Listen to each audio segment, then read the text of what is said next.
So one of the biggest things that Etsy sellers struggle with post Q4, when all of the traffic's here, all of the sales is here, is getting steady sales.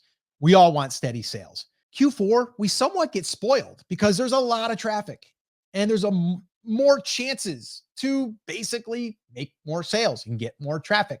But what do you do? What do you do to get steady sales throughout the rest of the year? Well, I've got 3 things that you can do as part of a strategy that will help you go ahead and get more sales, steady sales. So the very first thing in this strategy, you must do this. You must do this or it won't work. And that is, we need to start with products that have demand. Now, you may have heard me say this before, hundreds of times, probably thousands at this point. If you don't have products that people are searching for, it's going to be impossible for you to get steady sales. Agree? It's very, very simple. Okay. So we have to do the product research up front. Now, how do you do product research? There's a ton of different ways you can do it. I like to use a tool. I use Everbee. If you want to give it a try, I'll drop it in the description. I'll also put it up here on the screen. You can go to brandcreators.com/Everbee and you can give it a try. But here you're able to look at existing products and look at the demand. Now, demand for you is going to be different than it might be for me. You might be like, I want to sell 30 products a month. Okay, great. Are there already people, sellers doing 30 sales on that type of product right now? Are there more than one? The reason why I'm covering this part of it is because we can't do the rest of this strategy unless we have that piece in place. So that's why it's so important that we find 3 to 5, I like 3 to 5 products to use as my demand engine, let's call it. This is where we're going to be able to take these products and they're going to lead people to our shop. They're going to lead people to us. Really, really important. I hear so many people say, well, I've launched a whole bunch of products and I've only got a handful of views. Part of the problem is you're not going after products that have good demand. Demand is really simple. Are people going to Etsy searching for the thing that you are selling?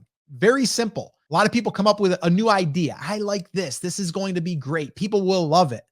Do we know if they'll love it? So we don't want to guess. We want to know. And this is where we want to take the time to do product research. So 3 to 5 products. And I would like those products to be similar as far as, or at least they could be purchased together. An example I've used before is, let's say that you're in the cat niche. Well, someone looks for a cat sweatshirt gift, and then they come to your shop and then they see, well, you also offer tumblers. You also offer blankets. You also offer a tote bag, like different things that a cat lover would like. And this person might add it to their cart to buy more than just one thing for this person when they're gifting. Really, really important that we do this because it will also increase our cart value. So we always want products that are related to each other. 3 to 5 would be the magic number. Moving on to the second part in this strategy. What I want to do whenever I'm launching products is I want to get as much attention to this as humanly possible, as fast as possible. And the way that we do this, there's 2 things. One, we run short sales. Those short sales are basically, we find out how much our profit margin is. And then what we do is we price it to just a little bit above break even. You might be saying, why would you do that? Because we want our products to stand out. We want them in the very beginning. We want to get an influx in sales because that's going to spike the algorithm. That's part 1 of that. Okay. This is the second part of the strategy, but there's 2 parts to the second part. Now, we're saying short sales. I like to run sales for 7 days or less. So let's say 7 days, we're going to run this sale. The cool thing about that is we immediately, when we're running a sale, we're going to start showing up into different areas of Etsy because Etsy will now promote sales, right? If people are looking for sales, you're going to show up. So another opportunity to show up organically. The second thing is now you also have a deadline. So as you get closer to the deadline, it'll say 12 hours left.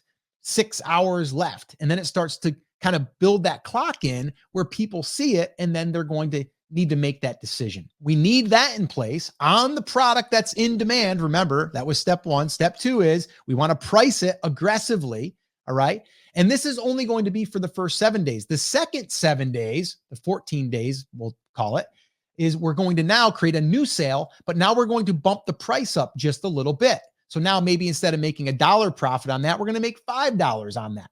Okay. And we're going to do that again for 7 days. And then we're going to repeat that for the last 7. So 21 days in total would be this launch. And on that third short sale, we would then get really close to whatever our price is going to be. So we might still offer 20% off or something like that. Now, the third part in this strategy is going to be traffic.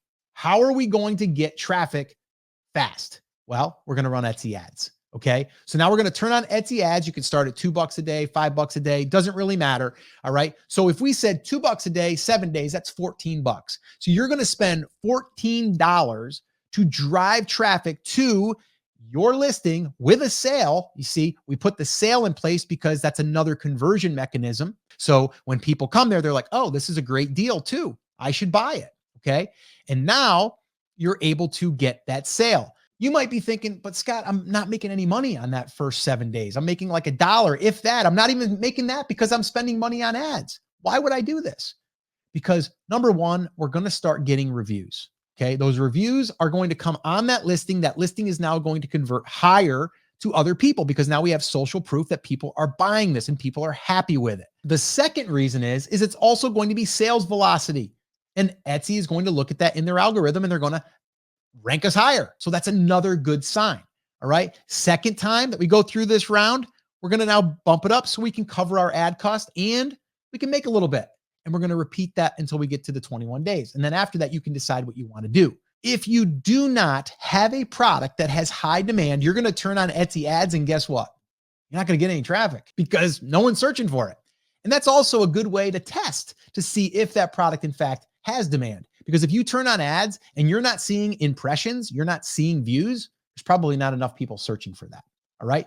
So that is the 3-part strategy to basically get steady sales post Q4.